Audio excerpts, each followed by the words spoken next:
저는 저희 부모님이 계시지만 또 수양 부모님이 계세요. 제가 어렸을 때 살던 동네 바로 옆집에 사시는 부부가 계셨는데 자녀가 없으신 가정이었습니다. 근데 저희 삼남매를 너무 예뻐하셔가지고 이제 수양 딸, 수양 아들로 삼으셨죠.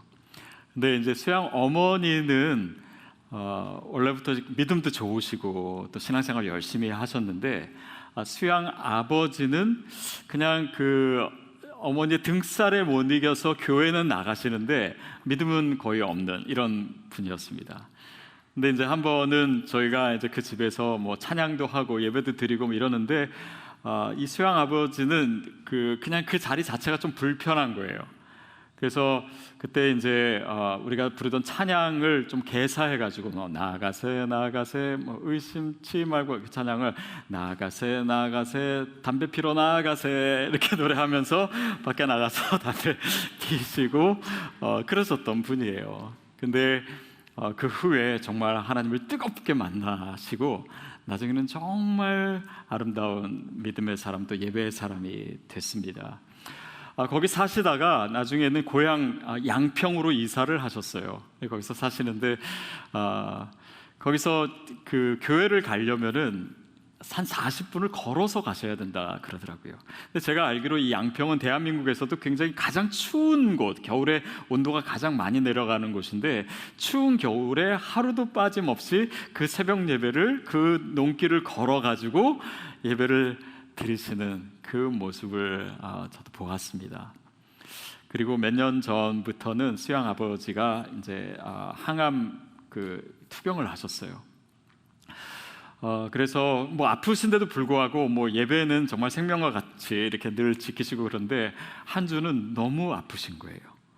너무 아프시고 또 게다가 대상포진도 심해지고 얼굴이 너무 부어가지고 이번 주에는 진짜 교회를 못 나갈 그런 상황이 됐었습니다. 근데 제가 한번 이렇게 문안 갔을 때 간증처럼 말씀하셨는데 그 주에 교회 못 갈 줄 알았는데 신기하게도 주일날 아침에 붓기가 가라앉더라. 그래서 몸도 아픈 것도 그 시간만은 좀 덜해져가지고 결국은 교회 가서 예배 드리시고 돌아오셨다고, 그러고 나서 또 아프셨다고 그런 간증도 했습니다. 지금은 이제 하늘나라에 가셨고 그리고 정말 그런 아름다운 예배자로 사셨고 지금은 하늘에서 진짜 그토록 사모하는 그 예배를 실컷 드리고 계시리라고 생각이 들어요. 근데 그분 보면서 그런 생각했습니다. 아니 도대체 이분에게 있어서는 예배가 뭐길래 이렇게 생명처럼 예배를 지키시나, 또 크리스찬에게 있어서 과연 예배란 무엇이길래 이 예배를 지키기 위해서 정말 목숨을 바치고 순교한 사람도 셀 수 없을 만큼 많았을까? 그리고 그 같은 예배가 오늘 우리에게는 무엇인가라고 하는 생각을 하게 됩니다. 특별히 이 예배에 대해서 우리가 더 깊이 생각하게 되는 것은 예배하기가 너무 어려운 상황이 될 때, 고난 가운데 있을 때 예배하잖아요. 그들에게 있어서 그 예배가 어떤 의미였길래. 여러분, 오늘 우리가요 사순절을 보내고 있습니다. 사순절을 드리는 가운데 우리가 최선의 예배를 드리고 있어요. 다시 말하면 그 의미상 고난 가운데서의 예배입니다. 그러니까 이 예배 자체가 그런 의미를 가지고 있고 메시지를 가지고 있는 거예요.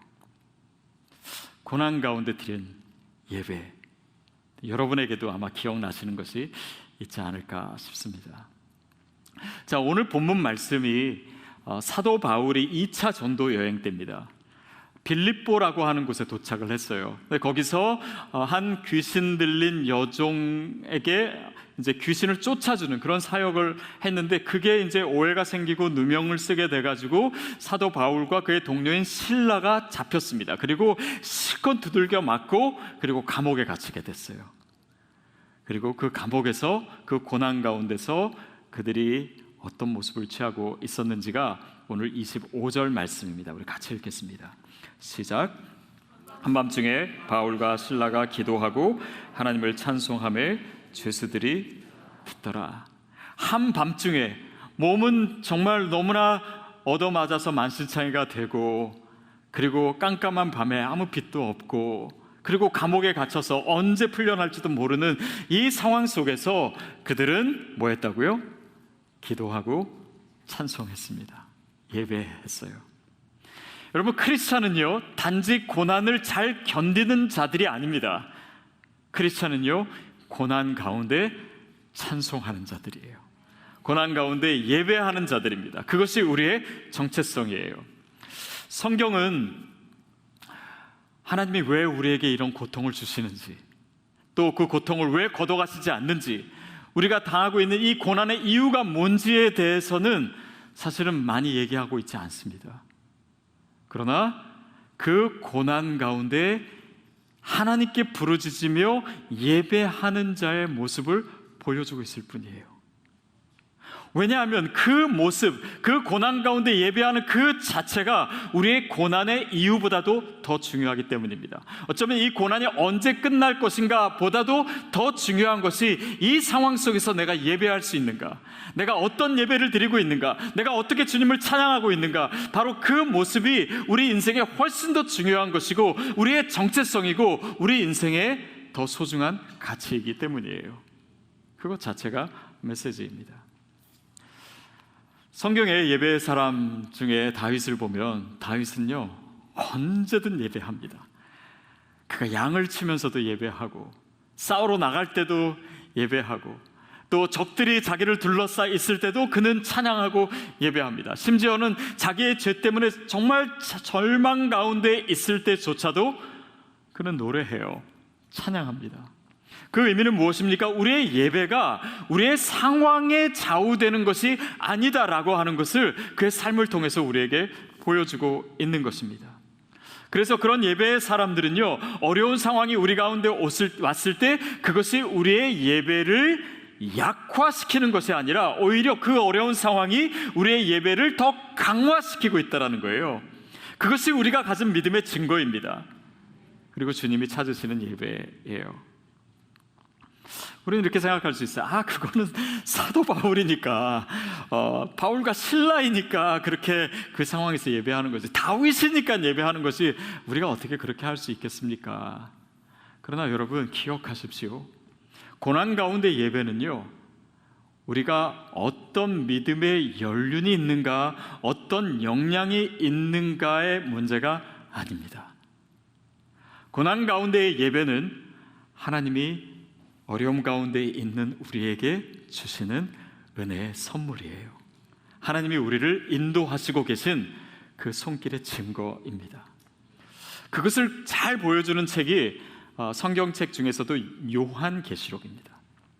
요한계시록은 우리가 흔히 막 미래에 대해서만 얘기하고 재앙에 대해서 얘기하고 막 미래를 점치거나 좀 무서운 책으로 알고 있는데, 사실 계시록이야말로요 진정한 예배의 책입니다.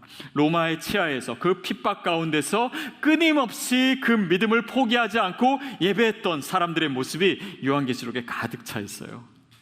그리고 그 모습 한 편을 오늘 우리가 보려고 합니다. 요한계시록 4장 10절 11절 말씀 우리 같이 읽겠습니다. 시작. 24장로들이 보좌에 앉으신 이 앞에 엎드려 세세토록 살아계시는 이에게 경배하고 자기의 관을 보좌 앞에 드리며 이르되, 우리 주 하나님이여, 영광과 존귀와 권능을 받으시는 것이 합당하오니 주께서 만물을 지으신지라. 만물이 주의 뜻대로 있었고 지으심을 받았다 하더라. 요한이 하늘에서 들리는 음성을 들었습니다. 그리고 하늘로 올라오라라고 하는 음성을 듣고, 환상이죠, 올라갔어요. 거기 누가 있냐면 24장로들이 있습니다. 24장로란 하나님의 백성을 상징하는 숫자이고 또 상징이죠.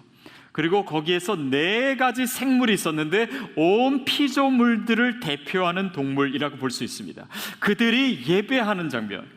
그러니까 이게 어떤 맥락이냐면 하늘로 올라오라라고 한 다음에 그 음성이 뭐라고 얘기했냐면, 내가 앞으로 마땅히 이루어질 일을 너에게 보여주겠다. 근데 마땅히 이루어질 그 미래의 일이 뭐냐면 바로 예배하는 모습이에요. 다시 말하면 마땅히 이루어질 그 요한계시록의 내용은 바벨론의 멸망이요 하나님의 백성의 승리입니다. 근데 그 승리가 어떻게 표현되고 있냐면 예배하는 모습으로. 그러니까 승리의 모습과 예배하는 모습이 내용상 일치돼서 요한에게 환상으로 보여주고 있는 것이에요. 자, 그 내용을 알기 위해서는요, 이 구체적인 모습을 볼 필요가 있습니다. 자, 24장로가 뭘 하고 있냐면 그들이 경배하면서 어떻게 하냐면 자기의 면류관을 보좌 앞에 드리고 있습니다.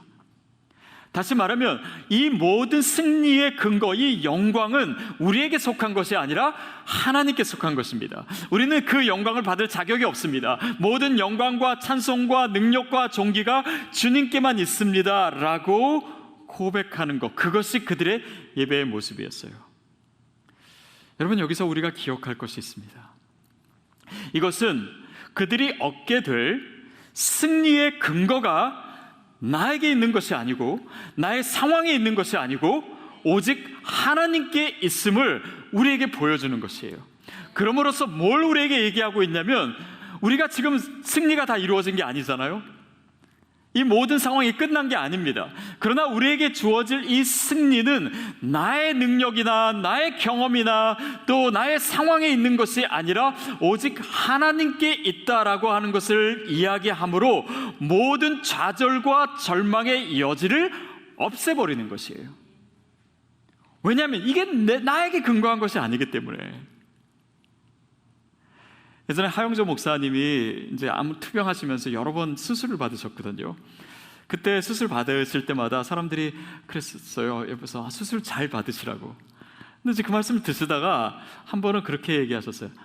아니, 수술은 내가 하는 게 아니고 의사가 하는 건데 내가 뭐 잘할 게 있겠냐고. 나는 그냥 눈만 감았다 뜨면 된다고. 생각해보니까 그렇잖아요. 이 수술은 어떤 좋은 의사를 선택하는가, 그리고 나아가서 이것은 하나님께 맡기고 하는 것이 사실 우리가 뭘 잘해서 되는 것이 아닌 것입니다.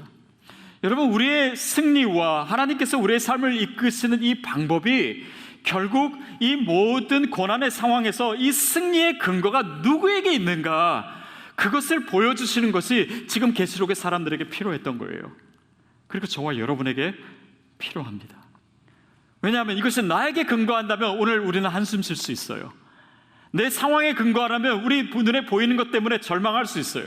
그러나 그것에 근거하는 것이 아니고 오직 하나님께 그 모든 영광과 존귀와 능력이 있기에 우리는 염려할 필요가 없기 때문에 내가 예배할 수 있는 것입니다. 그것이 고난 가운데 우리가 예배할 수 있는 근거예요. 우리가 고난 가운데 지금도 여전히 큰 소리로 찬양할 수 있는 그 이유입니다. 오직 주님께 그 모든 것이 있기 때문이에요. 26절 말씀 같이 읽겠습니다. 시작. 이에 갑자기 큰 지진이 나서 옥토가 움직이고 문이 곧 다 열리며 모든 사람의 매인 것이 다 벗어진지라. 여러분 보십시오. 바울과 실라가 예배하고 있을 때, 그들이 찬송하고 기도했을 때 옥문이 열렸습니다. 다시 말하면 우리가 예배할 때 하나님은 예배를 이렇게 보시면서 잘하나 못하나가 아니라 그분은 우리의 예배를 받으시며 우리의 옥문을 열어주시는 분이세요. 그분은 일하시는 분이십니다. 여러분, 우리가 예배할 때 하나님께서 우리를 지금 얽매이고 있는 이 모든 감옥의 문이 열려질 줄로 믿습니다. 우리를 얽매이고 있는 이 쇠사슬도 끊어질 줄로 믿습니다. 그것이 예배의 능력이에요. 그것이 예배 가운데 하나님께서 하시는 일입니다. 그러니까요, 우리가요 내 스스로 문을 다 열 필요가 없어요. 그렇게 해봤자 잘 안 열립니다. 왜냐하면 하나님께서는 아세요. 나의 예배가 회복될 때 하나님께서 그 문을 여신다는 것을. 그렇기 때문에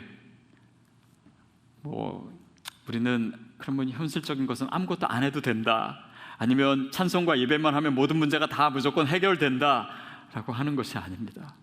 그러나 예배에 있어서 우리가 반드시 기억해야 될 것은 이 예배는, 예배하는 모든 찬양과 기도와 말씀을 듣고 이 모든 순서 가운데 성령님께서 우리를 하나님의 능력과 연결시켜 주십니다. 우리의 어려운 상황을 하나님의 능력과 그분의 약속으로 연결시켜 주세요. 그래서 이 모든 순서를 통해서 내가 하나님과 성령님과 호흡하는 것입니다. 그 호흡을 통해서 주님의 능력이 저와 여러분에게 들어오고 있습니다. 누구에게? 그것을 믿는 자에게, 최선의 예배를 드리는 자에게. 그래서 기억하십시오. 하나님은요, 먼저 저와 여러분의 예배가 회복되기를 원하십니다. 그리고 연결되는 거예요. 근데 여기서 끝나지가 않습니다. 25절 뒤에 보면은 한밤중에 바울과 실라가 기도하고 찬양할 때 어떻게 됐냐면 죄수들이 듣더라. 그들의 찬송 소리를, 그들의 기도 소리를, 그 모습을 다른 죄수들이 듣게 된 거예요. 여러분 기억하십시오. 세상은 우리가 환난 가운데 어떻게 반응하는지를 주목하고 있습니다. 다시 말해서 우리가 고난 가운데 예배하고 있다면 그 예배는 단지 나만을 위한 것이 아니에요. 그 자체로 선교적입니다.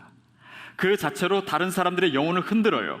그 자체로 그들에게 영적인 호기심을 갖게 합니다. 왜 저 사람은 이 상황 가운데 저렇게 반응하는가? 저렇게 노래하는가? 왜 저런 표정을 짓는가? 저렇게 예배하는가? 그리고 그 예배 자체가 그들의 영혼을 흔드는 능력이 있습니다. 구약의 다니엘서에 보면 다니엘의 세 친구가 있죠. 다니엘 세 친구 이름이 뭐죠? 사드락, 메삭, 아벳느고. 이 세 친구가 다니엘과 같이 정말 신실한 하나님을 섬기는 자였는데 신상에 절을 하지 않으니까 이들이 고소를 당해가지고 어떻게 됐습니까? 풀무불에 던지게 됐습니다. 불 속에 들어갔어요. 근데 하나님이 보호하셔가지고 그들이 타지 않았다. 그런데 그 타는 데 가운데를 보니까 세 사람만 있는 것이 아니라 한 사람이 더 있는 것 같았다. 그런 기록이 있습니다. 그리고 나서 이제 사건은 끝났어요. 저는 끝나고 나서 그들이 상을 받았다든지 아니면 뭔가 엄청난 일이 일어날 줄 알았는데 그냥 고생하고 끝난 거예요. 근데 변한 것이 있습니다. 뭐냐면 그것을 보던 느부갓네살 왕이 변한 거예요. 그가 하나님을 찬양하게 된 것입니다.